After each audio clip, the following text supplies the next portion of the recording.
Hello everyone and welcome back. In this video, I'm going to talk to you about the Baker Act and the VA, the Department of Veterans Affairs. And specifically, can the VA Baker Act somebody? And if they can we get them out?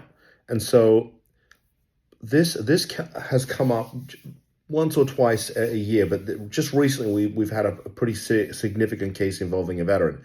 So what's interesting about sort of the dynamics of a Baker Act case with the VA is that the VA is a federal agency and the Baker Act is a state statute.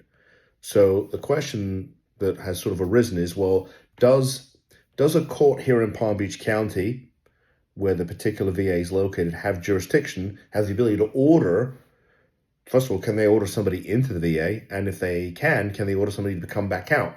And the Baker Act statute specifically talks about that. And if you'd like to check it out, the section is 394.4672, which is the section of the Baker Act statute that talks about the procedure for placement of veterans with federal agency. And it says right here, whenever it is determined by the court that a person meets the criteria, and when it says court, it's talking about a state court, meets the criteria for involuntary placement, and it appears that such person is eligible for care or treatment by the United States Department of Veterans Affairs or other agency of the United States government, the court, and then it talks about how the court can then send the person to the VA. So the whole point of this is obviously if we have the VA, right, we have a veteran, we want them to be able to go to the VA, but more importantly, what this is talking about and establishing is the fact that even though the VA is a federal agency, the state court here in Florida has jurisdiction over them for purposes of the Baker Act. So in this particular case, we're trying to get somebody out of the VA because unfortunately, it has been my experience that the VA doesn't take care or do a good job of taking care of veterans. Perhaps you've had a similar experience. If you have, that's great. I have a father-in-law who's a veteran. I had a former associate who was a veteran, and we love helping our veterans. But in this particular case, the VA is doing an absolutely horrible job of taking care of this veteran.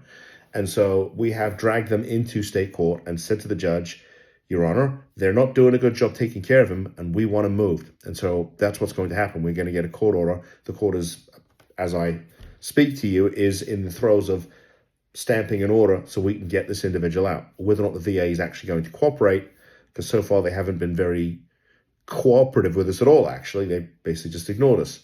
I guess if they're going to ignore the court order, that's a different story, but we'll see where that goes.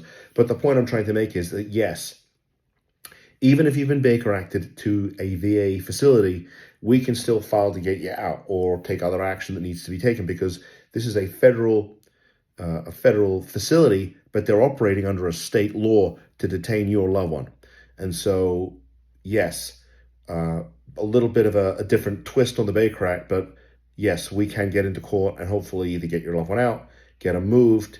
You know that we typically don't use the Baker Act to put people into treatment because it's not a treatment statute. And obviously, if you have an emergency, call 911. That's what the Baker Act is really designed for.